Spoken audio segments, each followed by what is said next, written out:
went and got yourself a law degree. Congratulations, and welcome to the Happy Lawyer Project. I'm your host, Akoma Moronu. I created this show to teach lawyers how to work in their gift and live their passions. Together with my guest, we explore mindset, goal setting, productivity, and everything else you might need to find your happy. I am super excited to introduce today's guest, Annette Stepanian. Annette landed a coveted position at her dream big law firm out of law school, but after years of practice felt unsatisfied and unfulfilled. Today, she runs her own business as an attorney to small business owners, and on the show, we'll chat about how she walked away from her big law job, her time as a jewelry line designer, her struggles as an entrepreneur, and the advice she has for lawyers looking to blaze their own path. It is my pleasure to welcome Annette to the show. Annette started her legal career as a litigator before launching her own jewelry line. Today, Annette serves a new community as an attorney for entrepreneurs. I'm super excited to dive into all this with her today, so it's my pleasure to welcome Annette to the show. Hello, Annette. Welcome. Hey, Akoma. Thanks for having me. Thanks so much for joining me. I would love if you could just start the show today by telling the listeners a little bit about your journey to becoming a lawyer. Oh boy, it's not really that exciting because I feel like it's what most of us did, which is, we went to undergrad and didn't really know what we wanted to do after undergrad. So we're like, let's just go to law school because it just seemed like the next logical step. I always knew I wanted to go and get a grad degree. I just didn't know what it was going to look like. And then when I studied business in undergrad, I thought, law is like a good complement. And so I did that. I just went straight on to law school. And in that process, then just like you said, I became a litigator after law school because, of course, I needed to get that big firm job like most of us want to because we have so many loans and it's just kind of the sexy thing to do, right? So that's what I did. I was practicing law, doing litigation at a national law firm in San Francisco for about 5 years. And so how long was that sexy for? It was sexy for maybe like a year. Good for you. I don't know if it was sexy is the right term, but I definitely remember I had the moment. I was living in San Francisco, which was my dream city, and I would come home from work and I was like, is this all there is? Like, I felt like I had deferred my life in some way for so long, for 23 years, because I had gone straight from undergrad to law school. And then I'd finally quote unquote arrived. And then I was like, I kind of want my money back because it wasn't as sexy as I thought it would be. But we can talk more about that later. But it took about a year or two. And then I was like, I don't know if I can keep doing this. So how much longer did you do it for? Another 3 years. Oh, fantastic. So in total, I was at the law firm for about 5 years, and it was a great firm. It was a great experience. But I think for me, I was looking at the progression, and you are really set up to become a partner at a law firm. And I looked at the partner lifestyle and it wasn't for me. It wasn't that I couldn't do it. I just didn't want to. I really wanted to find some balance in my life. And I thought, well, if the end goal is to become a partner and I don't want to become a partner, why am I here? And so those thoughts kind of started percolating around year 2, year 3. But I didn't know what to do because I was like, well, I'm supposed to be here. I've worked so hard for this. And this is what I'm supposed to do. This is the natural track. But it just started to feel more like a job versus a career to me because that end goal wasn't sexy to me. And so that's when I started thinking, okay, I need to do something different. I can't. 5 years had gone by so quickly and I couldn't afford for another 5 years to go by. And then I'd be 10 years out and then you're really stuck, I feel like. So. Was that at all liberating for you at some point to realize that you were not trying to make partners, so you didn't have to kind of play the game anymore, or was it just terrifying? It was probably more terrifying because I think lawyers, we're used to following a formula and rules. And so it was like, well, wait a minute, did I just make a total mistake? I invested so much of my time, my resources, my life in this path. And now I'm like, oh, I don't want it. So it was, to me, honestly, it felt more terrifying more than anything because I had been so exclusively in the legal field that I didn't even know what other options were available to me. That's so, yeah. Literally, I feel like that is exactly every single person I talk to, that's their problem, is that for so many people who become lawyers, it's planted in our minds so early that it's almost like from high school that we start building this resume. Even if we don't know it, we start building this resume towards the singular dream. And while our friends are doing all these other things and kind of exploring all these interests, our interests get narrower and narrower. Yep. And yep, go ahead. No, and it's so true because like I didn't get that fancy job after undergrad, right? Like all my friends went to all these amazing consulting firms and they were flying all over the country and having these, these great experiences and had a paycheck. And here I was going through law school. I was incurring more debt and, law and law school is a very isolating experience. And it doesn't really reflect the reality of the practice of law in the sense that it doesn't promote teamwork. It's very competitive. It doesn't promote kind of like this group collective process. Whereas when you go into a law firm, you have to learn how to work with other people as well. And so I just think that whole thing, you're kind of living under a rock, not only because you're just in this legal bubble, but then also just the experience itself is very isolating. So you're also just kind of just under this rock for years. And then once you come out of it, you realize there's this whole other world out there that you have been not a part of for a long time. So to the extent that you can find that balance, even if you are choosing to stay in law or stay in a big firm, I think it's really important. I'll never forget the hiring partner, at my firm, when he interviewed me, he said, it's really, really important for us that you develop yourself as a person outside of law because it'll make you a better lawyer. And at first I thought it was just total like BS, right? I just thought they were just saying that to kind of make it seem like the law firm experience wasn't going to be so bad. And I remember for the first few months, a year, I was working like crazy. And I remember he came into my office and he said, remember when I told you during the interview that it was really important for you to have a life outside of the law firm? And I said, yes. And he was like, I really meant it. And I was so lucky to have someone like so fantastic. Yeah. And I guess because my whole point being that you have to, even if you choose to stay in law or practice, it's important to develop yourself on a personal level and not just be this lawyer because it does help you in the work you do and it just makes you more sane. I couldn't agree more. And I tell that to every incoming first year who will listen. And they look at me like I have four heads. And I just, eventually you have to come to that on your own or you're going to leave. Because if you're not well-rounded, it's not sustainable. Yeah. At least not in a way that you would want to live, right? Perhaps you could live like that forever. And I know there are partners who are very unhappy and who live like that forever and have no outside life. But I don't know many young people who are really looking at that and thinking it's desirable. Yeah, and I think that it's just the new generation is different.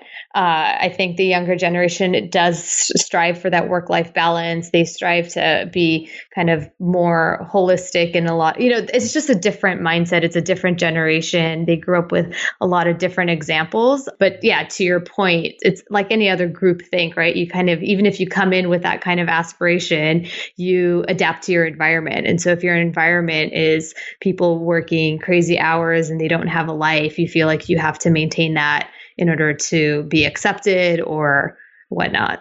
Yep. So let's transition now into this jewelry line. How did that come about and where did that leap come from? It seems to kind of be out of left field. Yeah, it was. This is not what I would recommend anybody who's listening to do, but this is what happened to me. So I got to a point, I was about 5 years in and I got a raise, with the annual raise. And when I got the letter, I completely started bawling. And I was like, this is like not normal, right? Like most people would be so ecstatic to get a raise. And here I am crying. And I think it was because I always knew money would never motivate me and it wouldn't make me happy. Granted, I was making a great salary and that was awesome, but it just wasn't going to fulfill me. And so I thought, okay, I really need to make a change. And so I decided to leave my job.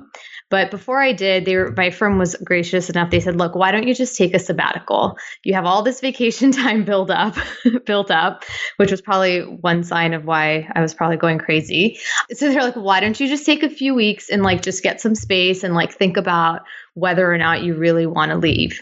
So I did that. And at first I was like, I don't know what to do with myself. Like it's so weird. Like you're so used to having every 6 minutes accounted for.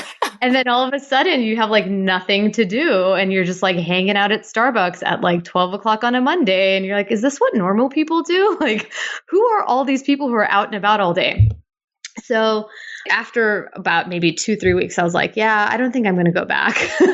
And so it kind of felt like breaking up with a boyfriend where you're like, it's not you, it's me. It's like this relationship's just not working anymore. So I ended up quitting. And then I was like, well, now what am I going to do? Because now I have like no backup plan. And so as most lawyers know, that's like the equivalent of jumping off the proverbial cliff because we're such like planners and we're so type A. And so my dad was just like, just do whatever you want. You've never really taken time to just hang out. So I did that. So I decided I wanted to go travel, and I'm Armenian and I wanted to go to Armenia to do some volunteer work. And I did that. And kind of a fun side story is I ended up meeting my husband, who is also doing that volunteer trip, but that's a story for another conversation. I also met my husband volunteering overseas, so that's really funny. Really? Yeah. Yeah, it's so like Eat, Pray, Love. I was like, I should write a book.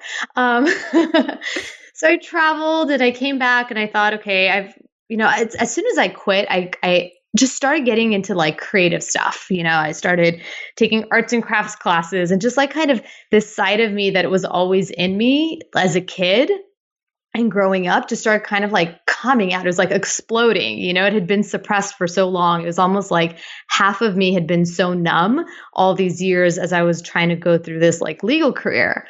So I was just doing stuff. I was going to Michael's, I was making stuff. And I was like, I really like this jewelry thing. I know I want to start a business. I want to do something creative. So I was like, I'll just start a jewelry line. I had like no business starting a jewelry line. I had no background in it. I had no contacts, nothing. But all I knew is I wanted to deliver joy to people and I wanted to do it by making something beautiful. And so I did that. For the next 2 years, it was basically like getting an MBA. I did every part of running a jewelry line from, production to manufacturing to sourcing to legal to accounting to marketing, and exposed me to this world of just, entrepreneurs and creatives and just product makers. It was kind of like I had come up from under this rock. Like I didn't even use Facebook when I was at the firm. And so I was like learning social media and it was great. I kind of got like such a high off of just learning. So I did the jewelry thing and loved it, but I realized something was still missing because here I had this like creative side of me, but I loved the like kind of analytical part. I loved teaching. I loved speaking. I loved kind of, we're lawyers, right? We love to talk. And so I thought, it's not fulfilling me 100%. So in that process, while I was working with a lot of, entrepreneurs, let's say I'd work with a photographer or graphic designer, either they'd come to me with legal questions or whatnot. And they kept saying like, you got to do something where you're providing legal advice for these entrepreneurs and small business owners because you kind of speak creative, but you also speak legal. So I kept saying, no, I don't want to do the law thing. And then it just eventually kind of merged. So that's what I do today. I work mostly with the creatives and entrepreneur types just to get their legal stuff all in order so they can confidently grow their businesses. That's so fantastic. The thing I really like about your story is that even as a lawyer, you didn't feel the need to have external validation before launching the jewelry line, which I think is so hard for people. And people get stuck in kind of this system of trying to find someone to tell them how to do the next thing. And instead you kind of got on the job training, which is the best training in the world because you're already doing the thing you love and you're out there learning it and doing it as opposed to just reading about it and kind of being stuck. And I think for lawyers, especially being good student type A personalities, we can really get stuck in that research, knowledge acquisition stage. Yeah, girl, I love me some research. Yep. I love me some due diligence. And don't get me wrong, I am definitely more of the research, information hoarding. I don't know if you've ever done the Strengths Finder test, but all of my top strengths are like information gathering, like Yep. taking information and data and organizing it. Like I clearly love information. And so I do enjoy it. And that's, I think you bring up a really good point, is that you have to know when to pull the trigger, for lack of a better analogy or metaphor, but it's like you have to execute. And I think lawyers, we do get caught up so much in like the theory and the what ifs and the plans and the like, what's that 0.001% like chance of this issue happening or this risk? And like we can like dwell on it and run around in like these creative cul-de-sacs in our heads. And then that's just not how business works. And so like it was a process for me to honestly like balance that. And I think having someone like my husband who's so business minded to kind of sometimes be like, whoa, Annette, like get out of this thinking phase and start acting was super helpful, just to remind me, like, don't go down that like rabbit hole. It's not pretty down there. Yeah. My coach at one point told me no more research. You can't research anything else. You can't consume any more content until you actually do something. It's tough. It is. And I have this, I try and work in like mantras because I find that they help me get clarity. And so currently the one I'm working with is, if you do it when it's perfect, you waited too long.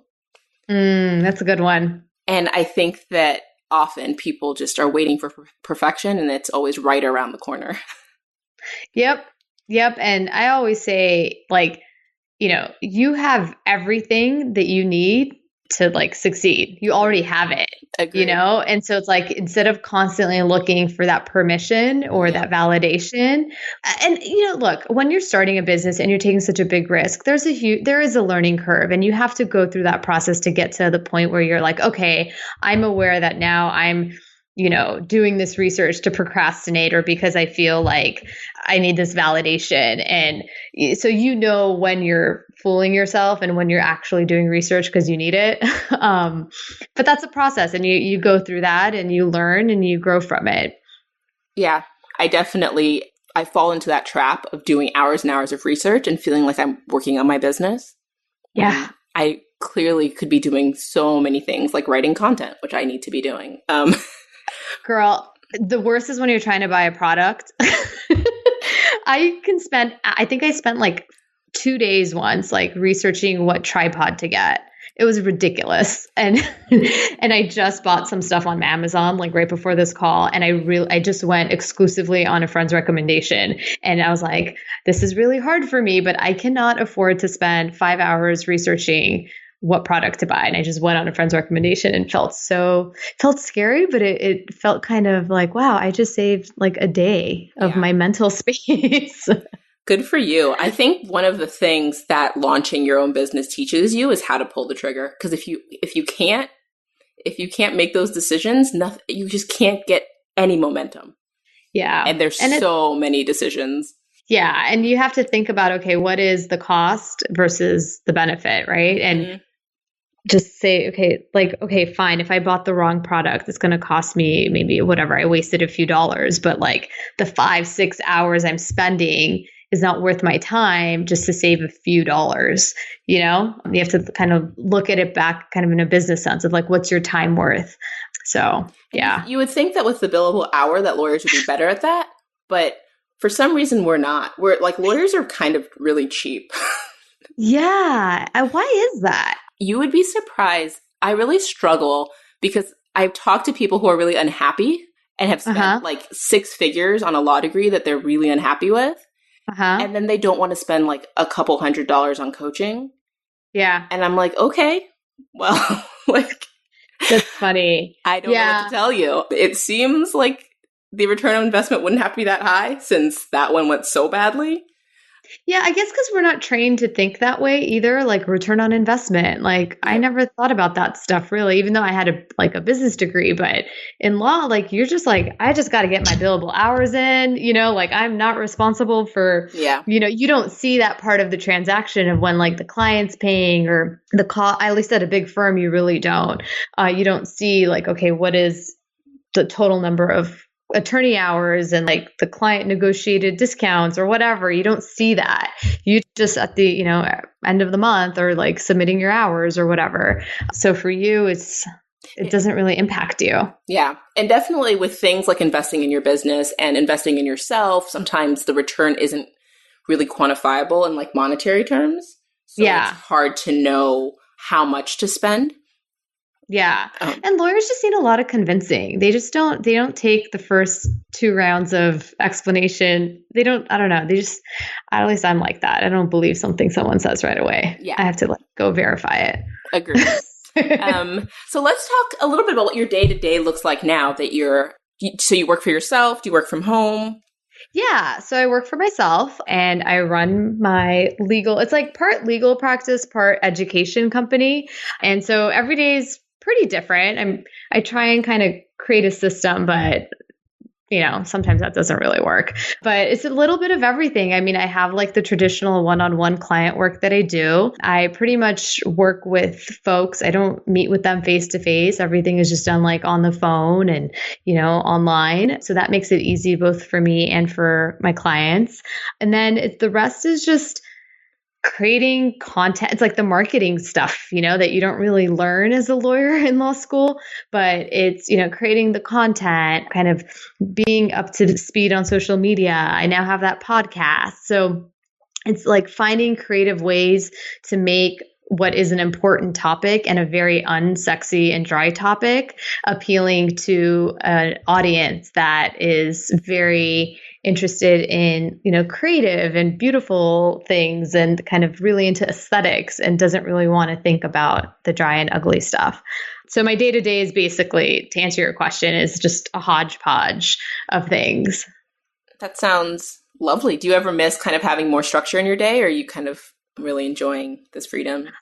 I do. I mean, one thing that I really miss is having an office where I'm going into that I have like a set of team members or folks like that the friendships that you have in an office. That's what I really miss, because it's just nice to be able to go in and, go grab a cup of coffee with somebody or talk about, the latest TV show with someone, catch up. That's what I really miss. And I do like the structure. But then sometimes I think it might be tough to go back into that structure because I do have a lot of flexibility in my day-to-day, which it's really is a luxury when I think about what the alternative is.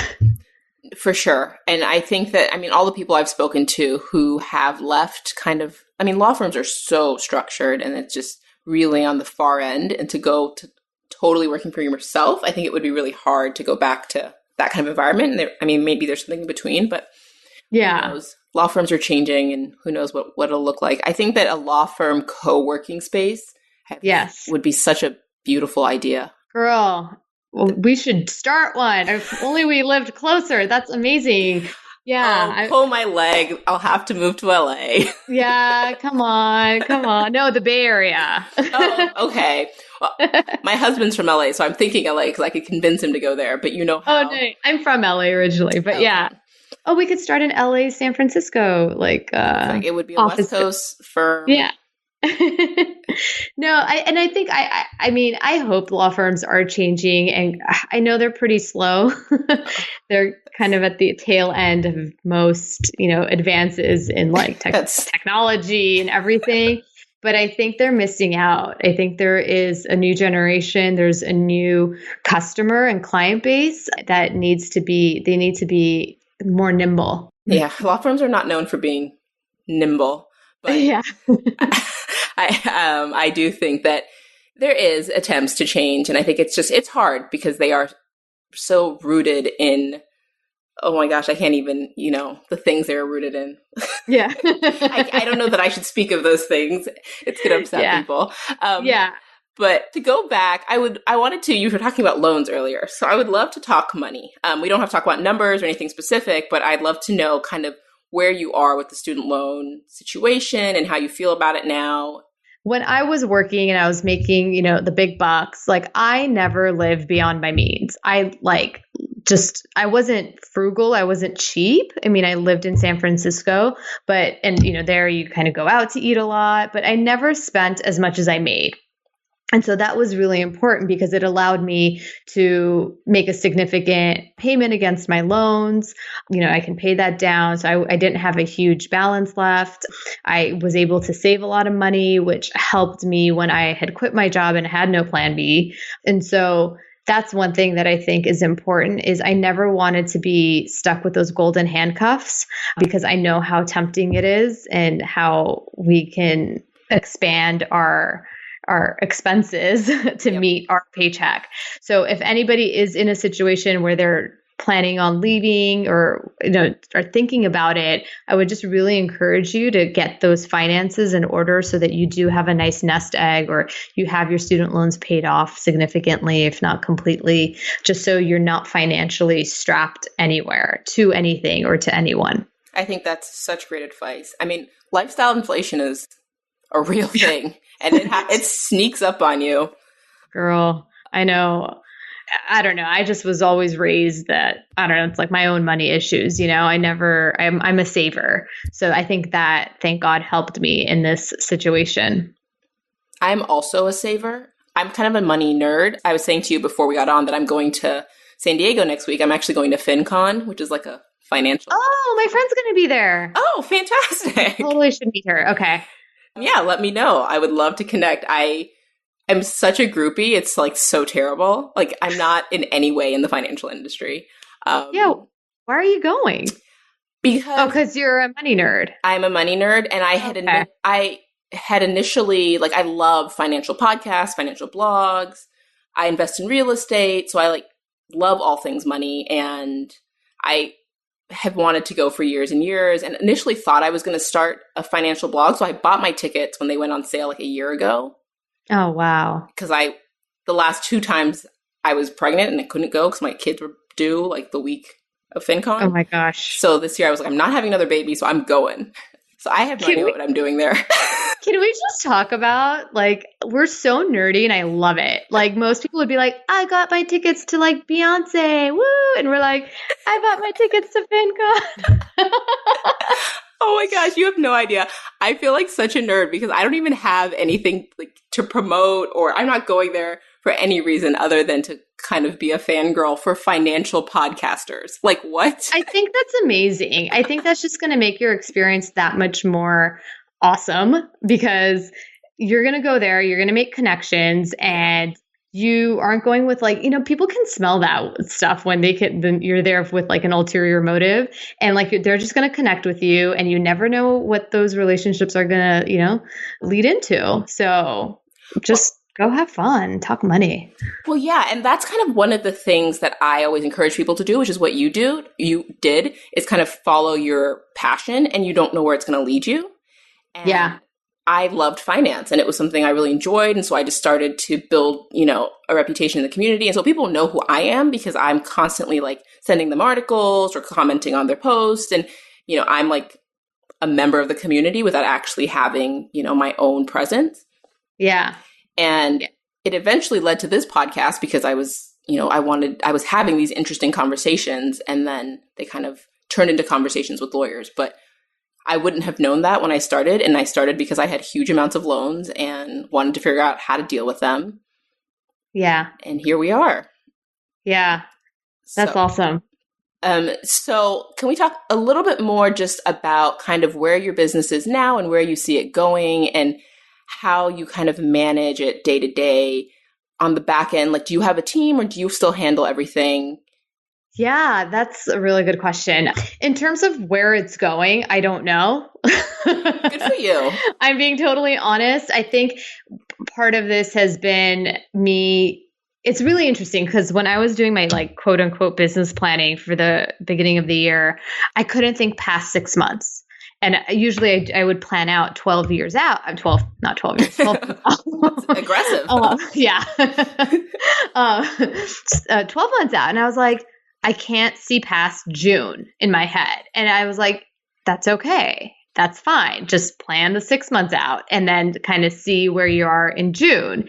And so I've kind of accepted that I'm just going to kind of go with it. Yeah, I have a general plan. I have general aspirations and a vision and goals and all that, but I'm not so fixated on how it's going to happen other than I'm just going to go with it. Cause I'm also in a environment and in a community that, like I said, requires me to be nimble. It's not your traditional law firm setting. And so I have to be kind of flexible. And so I think my thinking and my planning accommodates that.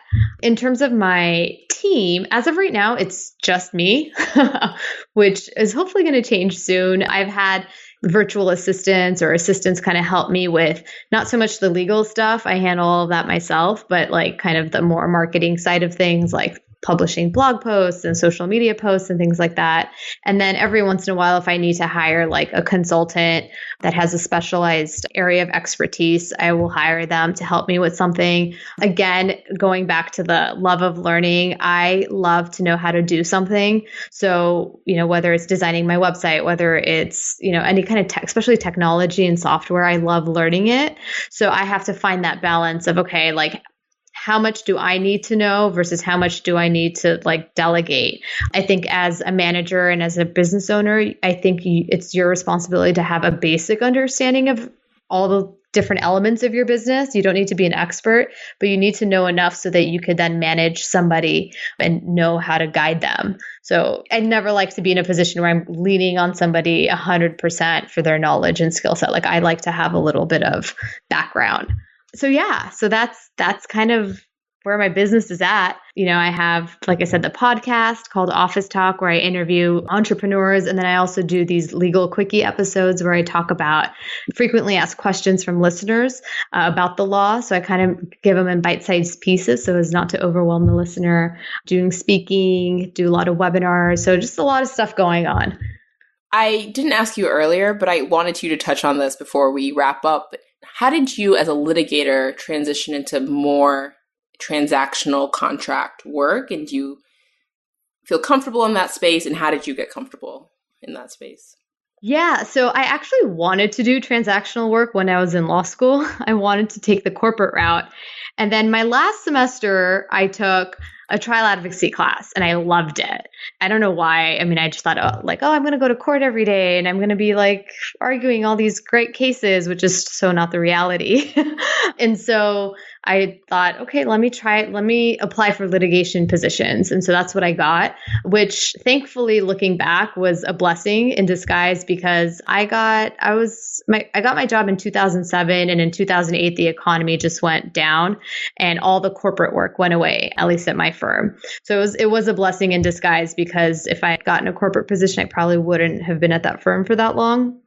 So it was kind of like a return to what I really wanted to do in the first place. So it was a natural transition for me in that sense because I was like, it kind of made me, fall back in love, I guess, with the law because that's the kind of stuff I always love to do and think about. Like I love fine print and I love contracts and I love all that stuff. So it kind of suits my personality better. It's so great to hear people talk so lovingly about the legal practice because you definitely don't get that much of it at law firms. Yeah. You have to find something that interests you, Yeah. I think the law itself, look, it's boring. It sucks, especially litigation. You're like fighting all the time, but you have to find something that excites you. So like my friends who have, family law practices, right? The actual work is not fun, but when they're able to, work on a case where, a parent gets custody of their child, like that's what motivates them and makes it all worthwhile. Or for me, like when I work with a small business owner and I help them with a contract and they feel so like confident and empowered and they just feel really good about their contracts and their business moving forward, like that makes me feel really good. Do I love sitting there and like, drafting contracts? No, I would probably rather be taking pictures for Instagram. But it's that motivation of like, I'm doing something that's helping, like my knowledge and my skill set is helping somebody achieve their dream and protect their dream. Like that motivates me. So whatever your passion is or whatever your inspiration is, the cool thing about the law is that it intersects everything that we do. So you can find a way to find a job or a niche in something that you're interested in and that has a legal component to it. Very, very well said. I loved everything about what you just said. And I think that that's hopefully going to really plant a seed in people's minds to try to craft their life around their passions and then interject the law into it, as opposed to see what the law has to offer and, form themselves to what their limited offerings. So before we wrap up, I would love if you could share any resources or courses or guides or coaches or anything that you've kind of used in the last couple of years that were really helpful for you to get to where you are today that you think would be helpful for somebody else who is trying to figure out what to do next. Ooh, that is a great question. I'm a big reader, duh. And I don't know why that's a surprise. I'm talking to lawyers here. I love, love, love reading. Oh my gosh, there's so many books. So I think the biggest thing is your mindset. I know we had talked about this earlier. It was just like working on your mindset. I say, if you want to know yourself and you really want to get intimate with yourself and all your fears and all that, like your limiting beliefs, like go start a business, because it will put you kind of just up front and like you can't deny it. You just have to deal with that stuff. So any of that, I'm thinking of The Big Leap by Gay Hendricks is a great book. Oh, I'm going to have to pull up my Audible now. Hold on. Oh my gosh, I also listen to all my books. It's so terrible. Who has time to read anymore? Yeah. Well, wait, when do you listen to your Audible books? I listen to my Audible books all the time. Oh, I mean, I'm constantly listening to books, but I listen to them like when I used to be listening to music. I don't listen to music anymore. Yeah. I like listen to it at the gym or like when I'm vacuuming. Because I vacuum. Well, also with kids, it's like hard for me to have paper books because they will get ripped into a million pieces. Yeah. And so I can put like a book on while I'm playing with them or while I'm making dinner, and it's just fantastic. Yeah. And especially these mindset books, you just, after listening to them, feel so, at least I feel so like pumped up and encouraged. And like, I think I could take on the world after listening to the right book. And I re-listen to them. I love it. Like my mind needs to be like constantly like engaged and active, like for me to relax. It's really weird. But Essentialism is also another good one. Yeah, by Greg McKeown. It just talks about like to do less but better. And so I thought I love that. I mean, did you read The One Thing? No, what's that? It's along the same lines of essentialism. But a little bit more actionable and less kind of theoretical. Oh, I'm going to write that down. It was so funny. I was going through like my expenses this year and I'm like, I spend way too much money on books. Like it's not good. No, I need to cut that. I need to cut that. I mean, I have a whole bunch of other ones that will help more from like a business perspective, like the Pumpkin Plan I thought was really good. So good. Yeah. So I read the Pumpkin Plan, Essentialism, and the 12-week year, like kind of one after another. And it was just really helpful to like reinforce the idea of like focusing on one thing at a time, essentially, and like just putting your effort in the thing that's going to yield the biggest results. Yep. So that was helpful. But I don't know if that's really helpful for lawyers who are trying to like maybe leave. I think it would be. I think that, I mean, you kind of have to get through that mindset piece first. But then that's a really good second, because I think it can feel very overwhelming to change your whole life, and really putting one foot in front of the other is how you do it. Yeah. Oh, and The War of Art by Stephen Pressfield. Yes. So it's not The Art of War, it's The War of Art. People always correct me and I'm like, seriously, I know what I'm talking about. So yeah, it's just all of these kind of like, once you get into them, it's just like a snowball effect. You just start getting more and more. But yeah, working on your mindset and is huge. It's probably the number one thing you could do. I couldn't agree more. I love talking mindset. I could talk mindset with you forever, but I will include all of those books in the show notes and the link to your podcast and your website so people can learn more about you. Is there anywhere else that people can find you that you want to let them know about? Yeah, I mean, my website's probably the best place. I am on Instagram. I don't know how many lawyers are on Instagram, but I'm there. That's kind of like my fun creative outlet every day. So you can find me at Annette Stepanian. Fantastic. So I will include that as well. Thank you so much for joining me today. It's been so much fun. Thank you so much for having me. Thank you for joining me for the Happy Lawyer Project podcast. please head over to my website, www.thehappylawyerproject.com, for more information from today's show. While you're there, I'd love it if you'd leave me your thoughts on the show. You can also connect with me on LinkedIn, Facebook, or follow me on Instagram. If you've enjoyed the show, please share it with your friends. And don't forget to head over to iTunes to subscribe and review the show. As you know, each rating helps more listeners find the show and helps me get awesome guests on here for you guys. If there's anyone you'd like me to have on the show, or if you'd like to be on the show, head over to my website and let me know, or send me an email at akoma, O-K-E-O-M-A, @thehappylawyerproject.com. A special thanks to everyone who's left a review, sent me an email, or reached out to me in any way. I appreciate you. Thank you again for spending this time with me, and if you would like to learn more about working in your gift and living your passion, head over to the website for a free gift. Until next time, bye!